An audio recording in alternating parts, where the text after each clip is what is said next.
Student, कैसे आप सभी। आशा करता हूँ आप सभी स्वस्थ मस्त और तंदुरुस्त होंगे और अपनी एग्जाम की तैयारी बहुत ही अच्छे से कर रहे होंगे।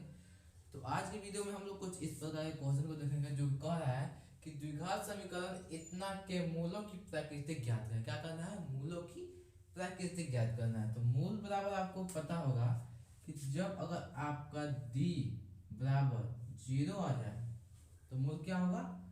मूल बतलाइए आप क्या होता है? जब अगर आपका डी बराबर 0 आता है तो मूल क्या होता है? वास्तविक होता है। क्या होता है? वास्तविक। ठीक। अगर डी से मतलब डी जो है क्या हो जाए? 0 से बड़ा आ जाए तो ये मूल क्या होगा? वास्तविक होगा। वास्तविक। अगर डी क्या हो जाए? 0 से छोटा हो जाए, अगर डी 0 से छोटा हो जाए तो इसे अवास्तविक कहेंगे। क्या कहेंगे? अवास्तविक। ठीक है, क्या कहेंगे? अवास्तविक। आप समझ सकते हैं, ये मैंने वास्तविक बोला, ये अवास्तविक बोला। ठीक। इसको आप क्या लिख सकते हैं? काल्पनिक भी लिख सकते हैं। क्या लिख सकते हैं बच्चों? काल्पनिक। ठीक। तो इसका एक फॉर्मूला होता है, जब ऐसे कुछ देना प्राकृतिक निकालने को तो इसका एक फॉर्मूला होता है। आइए उसको मैं बतलाता हूँ कि उसका फॉर्मूला क्या होता है। तो पहले आप सबसे पहले इसे बनाने के लिए आप इसको लिख लेंगे समीकरण को। ऐसे आपको क्या करना है? अपने कॉपी में लिख लेना है। फिर यहाँ से निकालना है ए बराबर 3, बी निकालना है तो बी बराबर -4 और सी बराबर +4। ठीक है। जब भी आप प्राकृतिक निकालने को पूछे तो एक फॉर्मूला याद रखिएगा कि बी बराबर नहीं, डी बराबर, क्योंकि आपको डी निकालना है तो डी बराबर होता है b² - 4ac। ठीक है। ये फॉर्मूला आपके बहुत ही काम आने वाला है। इसे द्विघात सूत्र भी कहा जाता है कहीं कहीं, तो आप इसको समझिएगा। देखिए यहाँ पे b है तो आपको क्या करना है? यहाँ b का मान रख देना -4 और इसका स्क्वायर कर देना है। कर देंगे। फिर माइनस यहाँ 4 का 4 लिख दीजिएगा। ए आपका 3 है तो गुने 3 कर दीजिएगा। फिर बीच में गुना है तो गुने, फिर यहाँ पे 4 है तो 4 लिख दीजिएगा। 4 का जब आप स्क्वायर करेंगे तो प्लस का 16 आएगा, फिर माइनस, फिर गुना कीजिए। 4 3 12 और 12 में 4 से गुना कीजिए तो कितना होगा? 12 क्या कितना होता है? 12 का 48 होता है। 12 के 48 कितना हो जाएगा? तो आपको क्या करना है? फिर घटा देना है। तो जब आप घटाएंगे तो कितना आएगा? 8 में से 6 गया तो 2 आया और 4 में से 1 गया तो 3 आया, वो भी माइनस का, क्योंकि छोटा से बड़ा घटाए हैं। तो देखिए यहाँ पे डी बराबर क्या आ रहा है? डी का देखिए तो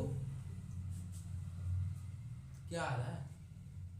ये बतलाइए 32 0 से बड़ा है कि छोटा है? आपको समझ में नहीं आ रहा? अभी बतलाते हैं।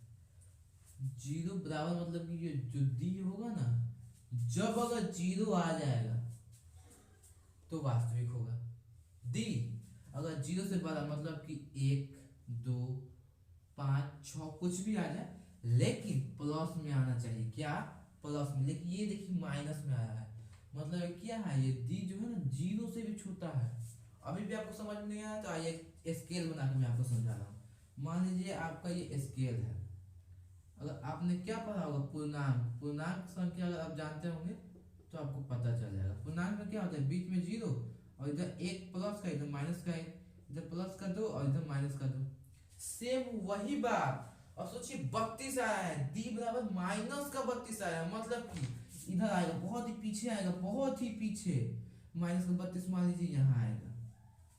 और आपको एक चीज पता होगा, और कोई भी अंक बड़ा है और माइनस में है तो उतना ही छोटा होता है। अगर मैं आपसे पूछ लूं कि मतलब ये -32 बड़ा है कि -2 बड़ा है, तो 32 थोड़ी नहीं कहिएगा, आप 2 कहिएगा।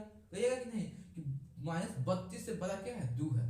और देखिएगा 0 तो यहाँ है, तो मैं कहा था कि अगर डी 0 से छोटा आ जाए, मतलब माइनस में कोई भी अगर अंक आ जाता है, 1 आए 2 आए 3 आए कुछ भी आए, अगर माइनस में आए तो प्राकृतिक क्या होगी? उसकी प्राकृतिक अवास्तविक मतलब कि काल्पनिक उसकी प्राकृतिक होगी। तो इसकी प्राकृतिक क्या होगी?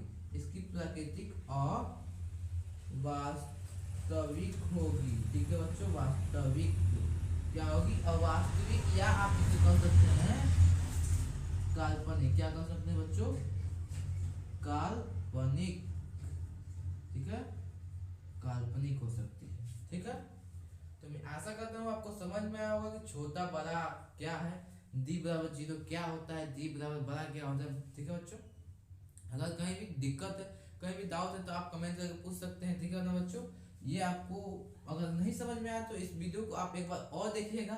और पूर्ण संख्या के बारे में मैंने बताया ना, पूर्णांक के बारे में, तो आप इसको पता कीजिए कि ये पूर्णांक है क्या। अगर आप नहीं जानते हैं तो इसको पता कीजिए कि पूर्णांक संख्या क्या होती है, इसमें छोटा क्या होता है, बड़ा क्या होता है, एक जीरो का होता है। ठीक है बच्चों, क्योंकि हमको एग्जाम तो देना है, लेकिन कुछ ऐसी ऐसी चीजें भी जाननी है जो हमको पता नहीं है।